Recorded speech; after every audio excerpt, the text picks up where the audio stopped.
Abu Sufyan mengabarkan bahwa Heraklius menyuruh dia datang ke Syam bersama kafilah saudagar Quraisy.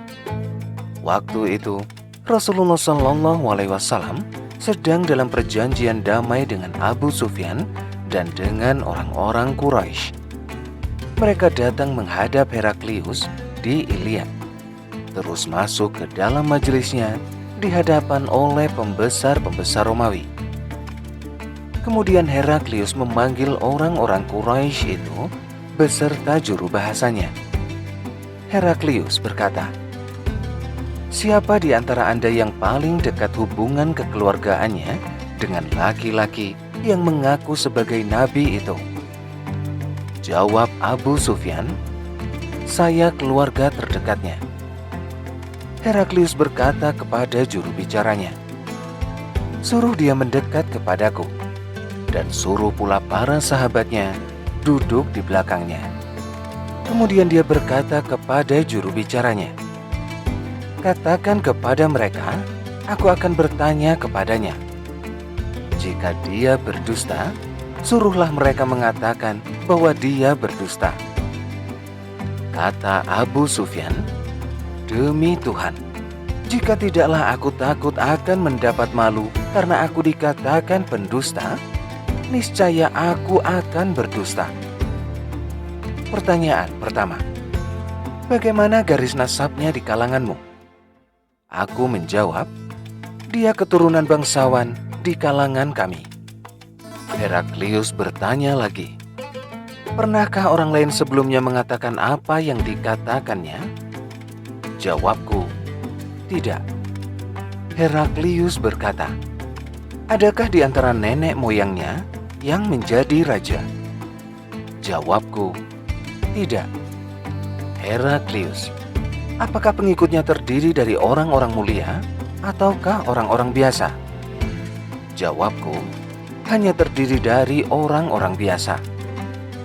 Heraklius, apakah pengikutnya semakin bertambah atau berkurang? Jawabku, bahkan selalu bertambah. Heraklius, adakah di antara mereka yang murtad karena mereka benci kepada agama yang dipeluknya? Jawabku, tidak. Heraklius, apakah kamu menaruh curiga kepadanya dia berdusta sebelum dia mengumandangkan ucapan yang diucapkannya sekarang? Jawabku, tidak. Heraklius, pernahkah dia melanggar janji? Jawabku, tidak. Dan sekarang kami sedang dalam perjanjian damai dengan dia. Kami tidak tahu apa yang akan diperbuatnya dengan perjanjian itu. Kata Abu Sufyan menambahkan, tidak dapat aku menambahkan kalimat lain sedikit pun selain kalimat itu. Heraklius, pernahkah kamu berperang dengannya? Jawabku, pernah. Heraklius, bagaimana peperanganmu itu? Jawabku, kami kalah dan menang silih berganti. Dikalahkannya kami, dan kami kalahkan pula dia. Heraklius, apakah yang diperintahkannya kepada kamu sekalian? Jawabku, dia menyuruh kami menyembah Allah semata dan untuk tidak mempersekutukan Allah. Kami diminta meninggalkan apa yang diajarkan nenek moyang kami. Disuruhnya kami menegakkan sholat, berlaku jujur, meneguhkan hati, dan mempererat persaudaraan. Heraklius, katakan kepadanya, saya tanyakan kepadamu tentang turunannya Muhammad. Kamu jawab, dia adalah keturunan dari bangsawan yang tinggi. Begitulah rasul-rasul yang terdahulu, diutus dari kalangan bangsa tinggi di kaumnya. Saya juga menanyakan, adakah salah seorang di antara kamu yang pernah mengumandangkan ucapan sebagaimana yang diucapkannya sekarang? Jawabmu, tidak. Kalau ada seorang yang pernah mengumandangkan ucapan yang diucapkannya sekarang, niscaya aku katakan, dia meniru-niru ucapan yang diucapkan orang dahulu itu. Lalu saya juga menanyakan, adakah di antara nenek moyangmu yang menjadi raja?" Kamu menjawab, "Tidak ada." "Kalau ada di antara nenek moyangnya yang menjadi raja, niscaya kukatakan dia hendak menuntut kembali kerajaan nenek moyangnya." Saya juga bertanya, "Adakah kamu menaruh curiga kepadanya bahwa ia dusta sebelum ia mengucapkan apa yang diucapkannya sekarang?" Kamu menjawab, "Tidak." Saya yakin jika dia tidak berbohong kepada manusia, apalagi kepada Allah. Saya juga bertanya, apakah pengikutnya terdiri dari orang-orang mulia ataukah orang-orang biasa? Kamu menjawab, orang-orang biasa. Dan memang orang-orang biasalah yang menjadi pengikut para rasul. Saya juga bertanya, apakah pengikutnya makin bertambah atau berkurang? Kamu jawab, mereka bertambah banyak. Begitulah halnya iman yang sempurna. Saya juga bertanya, adakah di antara mereka yang murtad karena benci kepada agama yang dipeluknya setelah mereka masuk ke dalamnya? Kamu jawab, tidak. Begitulah iman apabila ia telah mendarah daging sampai ke jantung hati. Saya juga menanyakan, adakah ia melanggar janji? Kamu jawab, tidak.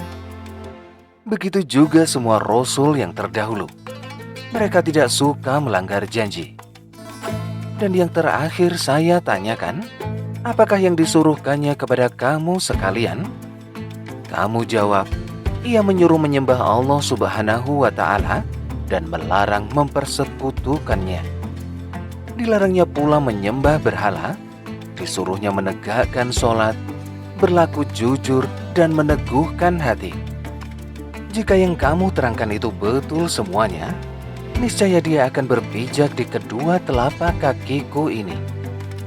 Sesungguhnya saya tahu bahwa dia akan lahir, tetapi saya tidak mengira bahwa dia akan lahir di antara kamu sekalian.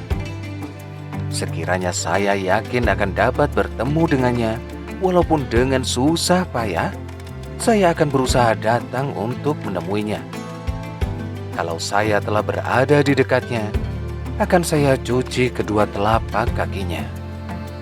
Kemudian Heraklius meminta surat Rasulullah yang diantarkan oleh Dihya kepada pembesar negeri Basrah, yang kemudian diteruskan kepada Heraklius. Lalu dibacanya surat itu, yang isinya sebagai berikut. Dengan nama Allah yang Maha Pengasih lagi Maha Penyayang.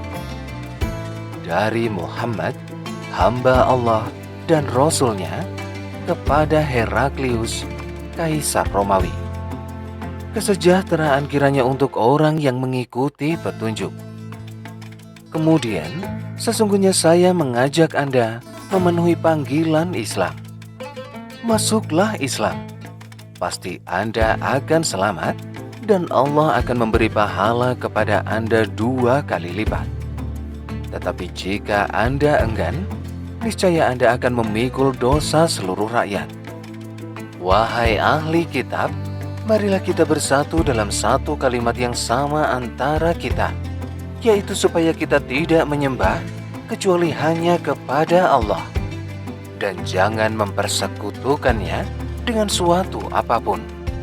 Dan janganlah sebagian kita menjadikan sebagian yang lain menjadi Tuhan selain Allah. Apabila Anda enggan menuruti ajakan ini, akuilah bahwa kami ini Muslim. Kata Abu Sufyan ketika ia mengucapkan perkataannya dan membaca surat itu, ruangan menjadi gempar dan hiruk-pikuk, dan kami disuruh keluar. Maka aku berkata kepada kawan-kawan, sungguh, anak Abu Kabsyah telah membuat masalah besar, sehingga raja bangsa kulit kuning itu pun takut kepadanya. Tapi aku yakin Muhammad pasti menang, sehingga karenanya Allah memasukkan Islam ke dalam hatiku. Ibnu Nasur pembesar negeri Ilia yang juga sahabat Heraklius dan uskup Nasrani di Syam menceritakan. Ketika Heraklius datang ke Ilia, ternyata pikirannya sedang kacau. Oleh sebab itu, banyak di antara para pendeta yang berkata, "Kami sangat heran melihat sikap Anda."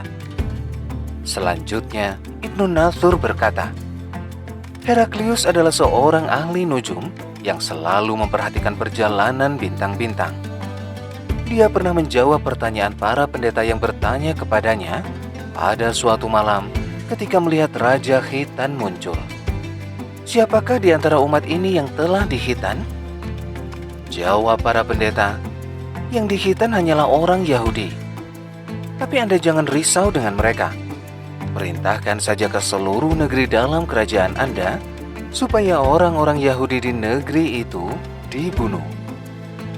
Pada suatu ketika dihadapkan kepada Heraklius, seorang utusan Raja Bani Ghassan untuk menceritakan perihal Rasulullah. Setelah selesai bercerita, Heraklius memerintahkan agar dia diperiksa, apakah dia dihitan atau tidak. Setelah diperiksa, ternyata memang dia dihitan, lalu diberitahukannya hal itu kepada Heraklius. Kemudian Heraklius bertanya kepada orang itu tentang orang-orang Arab lainnya. Apakah mereka dihitan atau tidak? Jawabnya, orang-orang Arab semuanya dihitan. Heraklius berkata, "Inilah Raja umat. Sesungguhnya dia telah lahir." Kemudian Heraklius berkirim surat kepada seorang sahabatnya yang ilmunya setaraf dengannya. Heraklius kemudian menceritakan tentang kelahiran Nabi Muhammad. Sementara itu, ia meneruskan perjalanannya ke negeri Hamas. Tetapi sebelum dia sampai di Hamas, balasan surat dari sahabatnya telah tiba terlebih dahulu. Sahabatnya itu menyetujui pendapat Heraklius bahwa Muhammad telah lahir dan beliau memang seorang nabi. Heraklius mengundang para pembesar Romawi supaya datang ke tempatnya di Hamas, dan setelah semuanya hadir, Heraklius memerintahkan supaya mengunci setiap pintu. Kemudian ia berkata, "Wahai bangsa Romawi, maukah kamu semua mendapatkan kemenangan dan kemajuan yang gilang gemilang, sedangkan kerajaan tetap utuh di tangan kita? Kalau mau, akuilah Muhammad adalah seorang nabi." Mendengar ucapan itu, mereka lari bagaikan keledai liar, padahal semua pintu telah terkunci. Melihat keadaan demikian, Heraklius menjadi putus harapan untuk mengajak mereka beriman. Lalu ia memerintahkan supaya mereka kembali ke tempat mereka masing-masing, seraya berkata, "Sesungguhnya saya mengucapkan perkataan ini hanya sekedar menguji keteguhan hati Anda semua. Kini saya melihat keteguhan itu." Lalu mereka sujud di hadapan Heraklius dan mereka senang kepadanya. Demikianlah akhir kisah Heraklius. Hadis riwayat Imam Bukhari nomor 7.